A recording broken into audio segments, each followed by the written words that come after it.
Yeah, yeah, yeah. Welcome to the block, where the real ones speak. Sports Talk 49, no cap, no weak. Real facts, strip the fluff, no spin. If it's hot in the league, yeah, we tap right in. Overreaction, yeah, we lean all in. One play, one take, let the chaos begin. From the mic to the screen, bringing truth, no fantasy. Hosted by Blake Anthony, voice of the fan, no fallacy. Fans yelling loud, opinions collide. Love it or hate it, ain't nowhere to hide. You're the master of life, how you use it is key. Sports Talk 49, now lock in with me, yeah.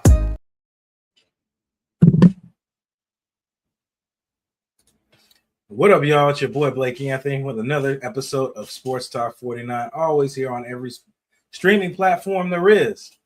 Of course, always go to The Scented Bar if you want candles that smell great for any occasion. If you want to sit around the bathtub, you got guests over and want the house to smell good, make sure to check out The Scented Bar.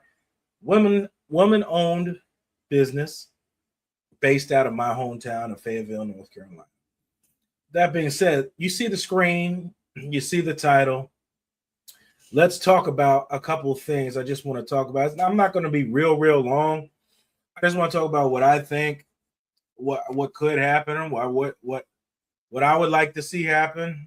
Doesn't mean it's going to happen, but we'll see. So we'll talk about these two things. Now, anytime you talk about Baker Mayfield in Tampa Bay, it gets a very dicey conversation. For some reason, like if you say anything negative about him, it feels like you hate him when that's not it. I'm just giving my analysis on it. Doesn't mean I hate him. Same thing with any player on the team. If I hate somebody, I'll just flat out say I dislike him. But that's not the case in this with either one of the guys on the screen. So let's just start with Baker. All right. If you start with Baker, whether you wait now, Baker, let's just tell the story in its entirety. They gave a deadline that he wanted a contract extension done before minicamp start or training camp started. That didn't happen. Now, the contracts look like it's going to be somewhere up in the $50 million range. Rumors have it contracts were proposed to Baker Mayfield that was so disrespectful that they thought it was a joke. I don't know. Only those conversations will come out later from guys behind the scene. I have to see if I can talk to some people and get some real insider tips on what's actually happening with that. But long story short, whether you do it now or you wait later, you're going to have to pay in that $50 million range. So in the best bet, as just talking finances and what you're going to do, the best bet is just to wait and let it play out. You're going to pay that amount, whether you do it now or later. 50 million plus, I'm sure is that's what he's asking for, and that's what's the conversation is going to be. Now, with that decision is in the Buccaneers' favor because Baker could not play that great. That's worth $50 million, and you could come up with a come up on that. That, like I said, it's a toss up. Like I said, either way, you're going to have to pay. Bucks have about $8 million in cap space right now. And that's just what it's going to be. Now, if you decide to let Baker walk, if you wanted to, this would be the year to do it. You have a lot of rookie quarterbacks coming out. Arch Manning out of Texas, Dante Moore out of Oregon, the Norris Sellers out of South Carolina, Trinidad Chambliss out of Ole Miss, C.J. Carr out of Notre Dame, Mensa out of Miami, Julian Sayin out of Ohio State. And one of the guys that's not even talked about is USF's quarterback that transferred to Alabama. Bryce Bynum or whatever his name was? Transferred to Auburn. That's another quarterback. He's a senior this year. So this is one of the heaviest quarterback drafts in a very, very long time.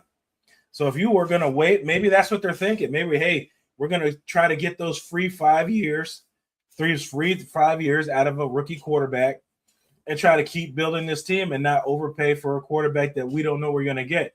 And Mayfield, don't think I'm downplaying him at all. He's been very exciting to watch. But his problem is he gets in his own way. with injuries and all that type of stuff. That's what the problem has been. There's been the injuries and all of that. That's just what the only thing that's been against him. And he takes unnecessary hits, doesn't take care of his body, and it affects his play in the long term. Hence last year, the back half of the season. One half of the season, you look like league MVP candidate. Second year, you look like a undrafted quarterback. Doesn't help that all your offensive linemen and all the injuries that happen all year, that don't help either. But that's just what you were dealing with.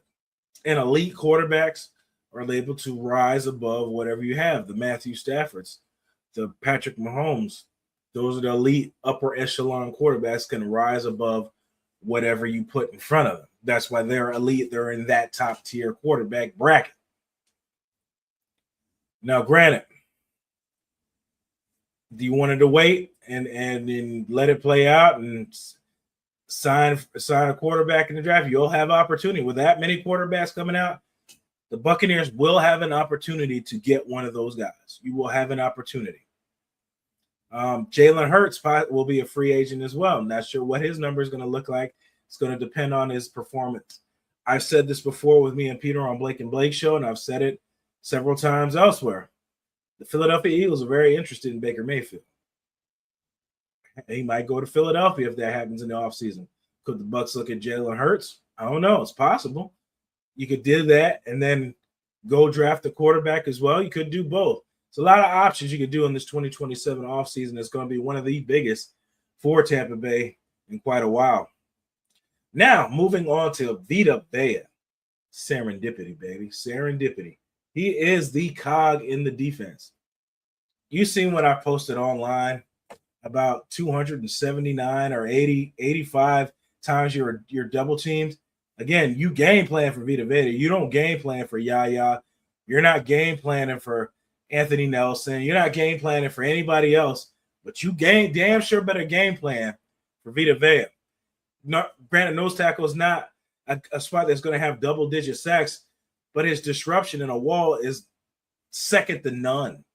And when he's not in, it's a huge difference. Now you're going to rely on Kalijah Cansey, who everybody says can't stay healthy. That's who you want to rely on. Granted, I think Vea would play out his last year. He won't be happy about it, but he'll play out his last year, and you can let him go on a free agent. But I don't think you do that. I think with what you've added to this team, you keep him for another 2 years possible, and then let that ride out or whatever it is, whatever you can manipulate with the contracts, you can do that to keep him on the team. You have $8 million. You manipulated to keep him. I would suggest you extend Vita Vea. Note also, Vita Vea didn't give a timeline when the extension should come. You could do that mid-season. You could do that in week 4. He just said he wanted a pay bump, which is 24, whatever it is, for the league average for top-tier guys. And he's the second best nose tackle in the league. There's not 17 better guys than Vita Vea. Vita Vea is that guy, has always been that guy. And I know he's up in age, but right now you do not want to subtract from that defensive line what you've had now, what you've just done in this offseason. That's just my take on it. Yes, he's 31. Like I said, you get about 33 years old. I don't know if you want to trade him in that last year, let him go in the offseason or whatever it is, if the play declines, whatever you want to do with that at that time. But right now is not the time to mess around with your defensive front that you've needed help on for the past 2 years. My God, man, get the shit done. Just get it done. That's just my take on it. What do you guys think about it? Do you agree with me? Do you not agree with me? I'm not saying that you don't get Baker. I think with the money that he's asking for, I think you'd let it play out because you're going to pay it either way. But the odds are in your favor if he plays bad that he won't warrant that money. You're going to need him. If you subtract him from this defense, it's going to look so different. That's my take. What do you guys think? I'm Blake Anthony. You're the master of everything. What you do with your life, what you do with it is entirely you. See you guys next time. And as always, go Bucks, fire them cannons. Yeah. Welcome to the block, where the real ones speak. Sports Talk 49, no cap, no weak. Real facts, strip the fluff, no spin. If it's hot in the league, yeah, we tap right in. Overreaction, yeah, we lean all in. One play, one take, let the chaos begin. From the mic to the screen, bringing truth, no fantasy. Hosted by Blake Anthony, voice of the fan, no fallacy. Fans yelling loud, opinions collide. Love it or hate it, ain't nowhere to hide. You're the master of life, how you use it is key. Sports Talk 49, now lock in with me, yeah.